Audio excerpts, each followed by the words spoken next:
Marketing ist heute insbesondere in der Beratungsbranche, bei Fortbildungsanbietern oder bei Menschen, die generell im Bereich Training, Beratung, Vorträge unterwegs sind, alles andere als einfach. Und gerade hier sind die besten Ideen meistens die aus dem Ausland kommen, weil hier Vertrieb und Marketing einen anderen gesellschaftlichen Stellenwert haben.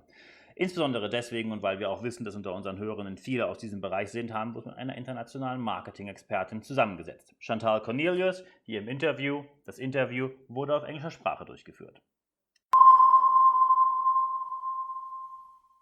At this very moment, many people who either work for businesses or run their own business think, I need clients, but I struggle to get enough. And that's exactly the tagline of an international expert who I have with me today. Hello and welcome, Chantal Cornelius. Hi, Niels. How are you? Very good. Thank you very much. Thank you very much for taking the time to be with me here today. Thank you for having me. Excellent. So let's get straight into the topic. People struggle with marketing because many people now realize during this time, I never had a structured approach of marketing at all. I had a leaflet, I had a bit of website, and that was actually it. So when you deal with these clients who have no structure at all, what would be your first advice where to start? So it's a very good point. And yeah, you're absolutely right. Far too many people just go at marketing in a bit of an ad hoc way. And one of my marketing mantras is ad hoc marketing does not work. So you've got to have a plan for it. You can't just randomly chuck some material out and hope that somebody's gonna hear from you. So I always recommend that people start thinking about the strategic elements of marketing before they jump into the tactics. Mm-hmm. So a lot of businesses will think, oh, I've got to have a website, I've got to have a leaflet, I've got to be on social media. And that's where they get it wrong. Whereas if you take a step back and you think about what is it that your business actually does? What is it that makes your business different? Where are you going with your business? And who actually are your clients? Spend some time thinking about that, because that then helps you to work out what the key messages are. And that then helps work out which marketing activities you actually need to be doing. So, rather than just blasting out loads of material on LinkedIn or Facebook, get clear on who your ideal clients are, because it may be that they're actually not on LinkedIn and Facebook, or that you're putting out the wrong message for them. So yeah, a bit of strategy required first. So when we talk about who are your clients, which is in my opinion a very important question, I of course prepared for this interview, and here are some answers which people gave me when I asked them who are their clients. So just real answers. So my clients are business owners. My clients are business people. My clients are people who have problems with time management. My clients are business people in general. What do you think of these answers? Oh, I despair. I love the fact that you've done some research, and the fact that those are the answers that come out. Yeah, I hear that a lot. I've just written a blog because I said to somebody, who are your clients? Oh, I can work with anyone. Well, if you're going to try and work with anyone, or you're going to try and work with business owners, you're basically promoting yourself to the entire planet, which is fine if you have a gazillion dollars to spend on your marketing.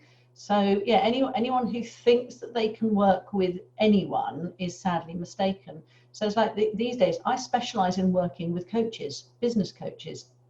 I used to say coaches, consultants, and trainers, and I've narrowed it down even further, because I'm becoming known as the marketing expert who works with coaches.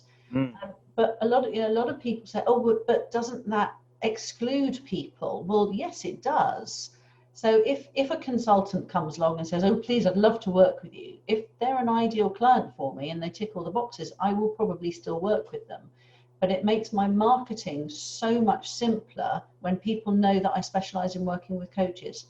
And that's why anyone who thinks that their target market is business owners, no, it isn't. You've really got to narrow it down as much as possible. And it's not necessarily about the type of businesses. It could be the type of people. It could be women in their 40s who are struggling with divorce, or men in their 60s who want to retire and don't know what to do with themselves, or businesses who have been through certain circumstances. But whatever it is, yeah, I really recommend that the business owners get really specific about who they want to work with.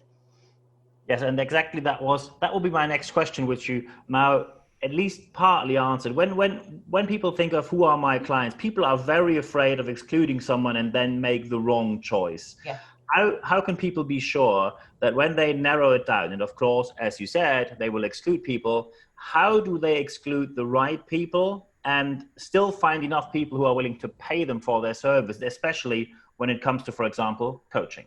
Yeah. So for me, when I work with clients, we do an exercise around figuring out who their ideal clients are.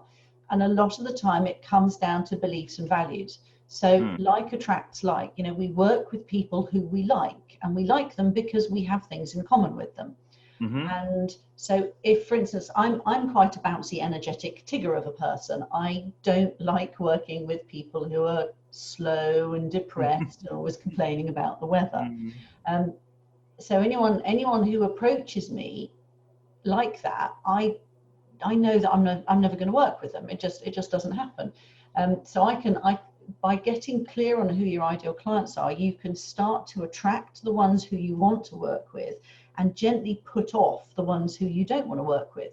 So I did some work with a client recently, and he was really, really clear on who his ideal clients are and what sort of beliefs and attitudes and behaviors they have. So what we're going to do is put some of those words onto his website, so that the people who are like him and who get him, they'll look at his website and go, oh, wow, he gets me. That's great. I want to work with this guy. The people who are not like him will go, oh, I don't like the sound of that. And they'll go elsewhere. And that's absolutely fine, because that means that the people he doesn't want to work with will not be phoning him and wasting his time and trying to beat him down on price or trying to get a service from him that he doesn't want to provide. So you've just you've got to be brave. You've got to go through some sort of process of figuring out what makes your ideal clients tick. And actually the best way to do it is think about who you are as a person. You know, particularly for coaches, when you're generally working one-to-one with somebody else, if you as the coach know what makes you tick and what your beliefs and values are, it's much easier to then articulate that in your marketing, and that will attract the right sort of people to you and put off the wrong sort. So there's a certain amount of trial and error in the early days too, until you get the hang of this. So when I first set up my business, back in 2000, I wanted to work with small businesses, and I was probably guilty of saying, oh, I could work with everyone. So even I've done it, but as time goes on, you get clear on, and that's where I eventually honed it down to coaches, consultants, and trainers, and now just coaches. So kind of go with what feels right as well. Yeah, absolutely. Talking about being brave, of course, and you might have heard that question before. When people talk about marketing, so first, especially when you work with coaches, they sometimes can be quite, let's say, cautious when it is about investing in marketing, because they might wonder, it's a bit of a two-part question. First, they will think marketing sounds expensive. Am I able to afford that? And then, of course, when they know that they're able to afford it, they will think, does it actually work? Is there like a guarantee that I get clients out of this? So how can I know that my marketing really works?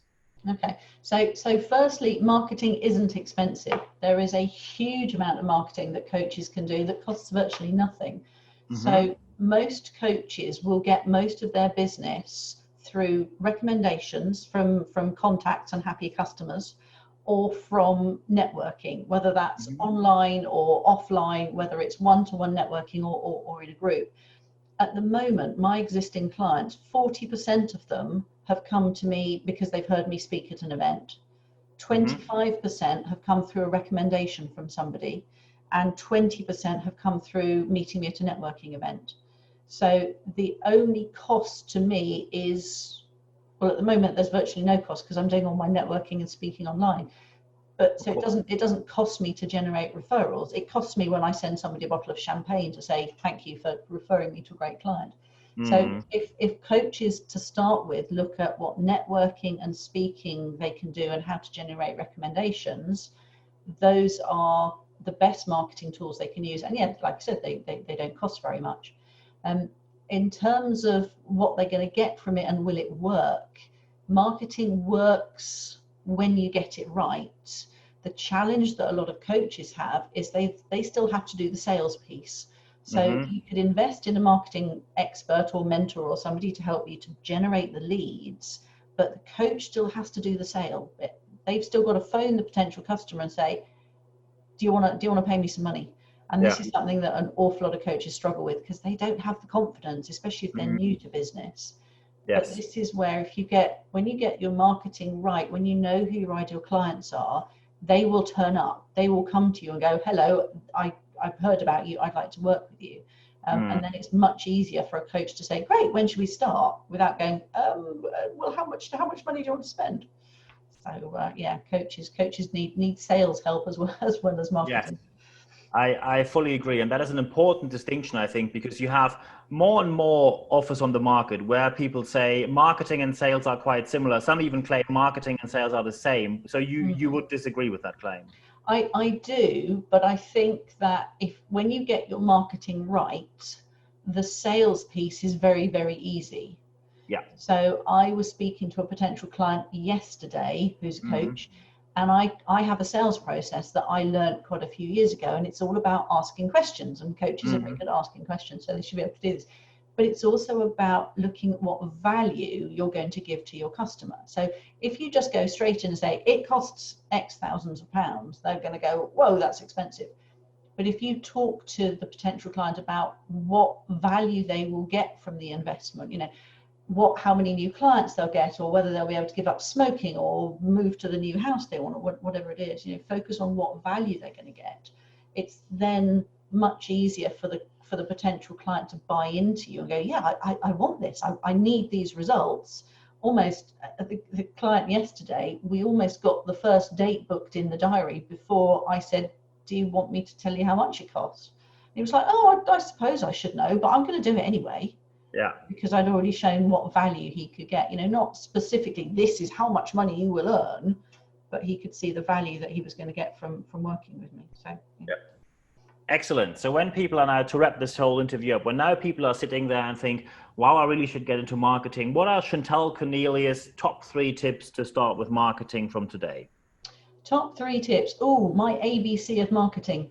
Yes. A is ask for referrals. So talk to your existing happy customers and contacts, ask who else they can recommend you to.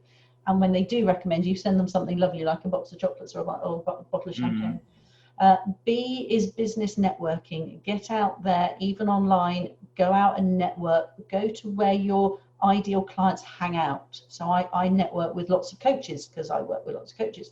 Yes. And then C is content. And this is where you are allowed to do a little bit of social media or write a newsletter or a blog or produce a podcast, but share useful content that your ideal clients will lap up. It's not about bragging about what a great day you've had or moaning about what a lousy day you've had. It's about sharing good content. So I might write a blog about the ABC of marketing, and that's where to start. ABC of marketing for coaches. Excellent. Thank you very much. I will, of course, put your contact data in the show notes of this podcast so people get in touch with you when they still have additional points, aspects they like to talk about, or when they want to think about or actually work together with you. When you're a trainer, speaker, coach, highly recommended. Coach, sorry, we focus. Just coaches, yep. Yeah, so coaches. Then, of course, get in contact with Chantal. Her contact data is in the show notes of this podcast. And now, to wrap the interview up, there's only one thing for me left to say. Chantal, thank you very much for your time. Thank you, Niels. Great to talk to you.